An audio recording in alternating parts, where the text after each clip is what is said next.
ঋতুতে শীতের বিদায় ঘণ্টা বাজিয়ে এসেছে বসন্ত। এই সময় বৃষ্টির ছোঁয়ায় জেগে ওঠে প্রকৃতি। কিন্তু গত বছর ডিসেম্বরের শেষ দিকে জেঁকে বসা শীতে গুঁড়ি গুঁড়ি বৃষ্টির পর আর দেখা মেলেনি দেশের কোথাও। বৃষ্টির সম্ভাবনা না থাকলেও আগামী কয়েকদিনের মধ্যে বাড়তে পারে তাপমাত্রার পারদ। আবহাওয়া অধিদপ্তরের দেওয়া শনিবার সন্ধ্যা ৬টা থেকে পরবর্তী ১২০ ঘন্টার ৫ দিনের পূর্বাভাসে এই তথ্য জানা গেছে। এতে সই করেন আবহাওয়াবিদ ডক্টর মোহাম্মদ আবুল কালাম মল্লিক। এতে বলা হয়েছে, আজ সন্ধ্যা ৬টা পর্যন্ত অস্থায়ীভাবে আংশিক মেঘলা আকাশ সহ সারা দেশের আবহাওয়া শুষ্ক থাকতে পারে। রাত ও দিনের তাপমাত্রা প্রায় অপরিবর্তিত থাকতে পারে। সোমবার সন্ধ্যা ৬টা পর্যন্ত অস্থায়ীভাবে আংশিক মেঘলা আকাশ সহ সারা দেশের আবহাওয়া শুষ্ক থাকতে পারে। ভোরের দিকে দেশের নদী অববাহিকার কোথাও কোথাও হালকা কুয়াশা পড়ার সম্ভাবনা রয়েছে। সারা দেশ ও রাত ও দিনের তাপমাত্রা প্রায় অপরিবর্তিত থাকতে পারে।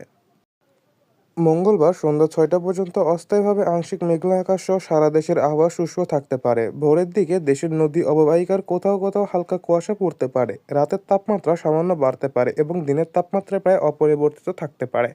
বুধবার সন্ধ্যা ৬টা পর্যন্ত আকাশের অবস্থা একই বিরাজ হতে পারে। রাত ও দিনের তাপমাত্রা সামান্য বাড়তে পারে।